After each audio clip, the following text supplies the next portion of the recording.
Bonjour à toutes et à tous, bienvenue sur Éducative. Alors aujourd'hui un exercice d'application assez général qui va nous permettre de travailler sur la forme canonique et les fonctions polynômes du second degré. Alors l'exercice est le suivant, on vous donne une fonction f définie par ceci, x est un nombre réel, vous avez ici une fonction polynôme du second degré mise sous forme développée et on vous dit donner le tableau de variation de cette fonction. Alors, c'est une question qui est très générale, mais elle permet de faire plein d'exercices. Alors, qu'est-ce qu'il va falloir faire? Quand vous avez cette fonction-là, vous pouvez, bien évidemment, vous ne pouvez pas de suite me donner le tableau de variation. Par contre, il faut utiliser la forme canonique. Et oui. Alors, la forme canonique, je rappelle ce que c'est, c'était écrire cette fonction-là sous la forme a fois x moins alpha au carré plus bêta. Je vous passe les calculs. On avait déjà vu comment faire les calculs, comment la démonstration et comment passer de là à là. Cependant, on peut aller plus vite, vu que dans la leçon, on a vu quelles étaient les valeurs de A, de alpha et de bêta. Je vous renvoie à la démonstration que j'ai faite dans la vidéo précédente. En réalité, le alpha, on avait une valeur. Le alpha, c'était moins B sur 2A. Et le bêta, je vous renvoie encore une fois à votre leçon, eh bien, c'était une valeur que vous aviez vue qui était moins B au carré moins 4AC, moins 4AC, le tout divisé par 4A. Donc je vous renvoie vraiment à la démonstration qu'on avait vue. Et elle vous permettra de revoir ces valeurs et comment on les avait obtenues. Alors, vous avez deux possibilités. Soit vous prenez cette expression-là et vous refaites les calculs, vous mettez sous forme canonique. Soit vous avez appris par cœur les valeurs de alpha et bêta, et du coup, vous avez juste à trouver qui est A, qui est B, qui est C, et vous remplacez.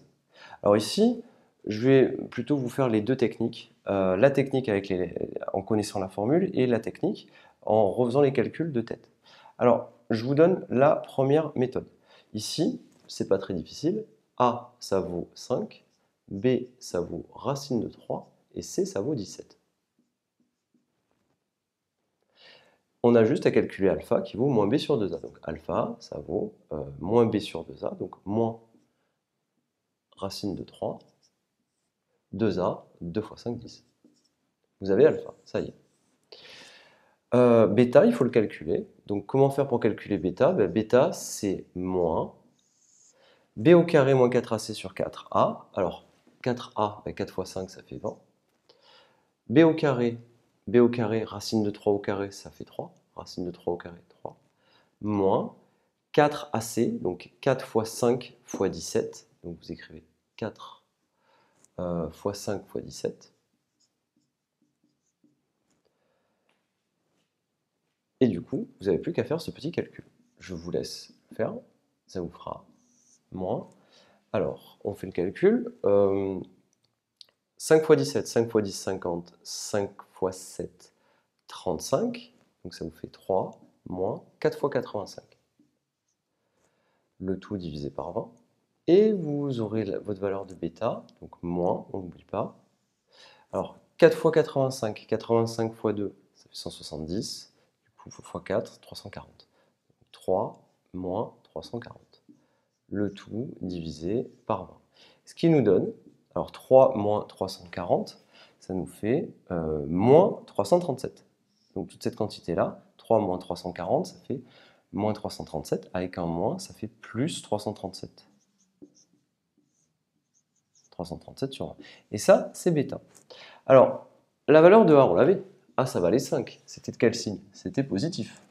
Donc, je vous renvoie à ce qu'on avait vu dans la leçon. Quand le A est positif, les branches de la parabole sont orientées vers le haut.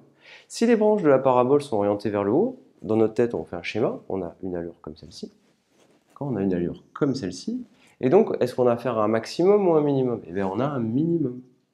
Et je vous rappelle la formule. On a un minimum en alpha qui vaut bêta. Donc, l'allure, on la connaît, de la parabole, c'est celle-ci. Donc, on peut faire le tableau de variation et on peut même préciser les coordonnées du minimum. Donc, f admet un minimum en alpha. Alors, alpha, c'était moins racine carrée de 3 sur 10, qui vaut bêta. Bêta, c'était 337 sur 20. Et vous avez, du coup, votre tableau de variation. Alors on peut rajouter un petit quelque chose, c'est que vous voyez que les branches de la parabole vont aller vers le haut. Ici, vous pouvez donc écrire un symbole plus l'infini et plus l'infini pour symboliser. Ceci, on le verra plus tard dans le calcul des limites, mais vous n'êtes pas pour l'instant obligé de rajouter ça.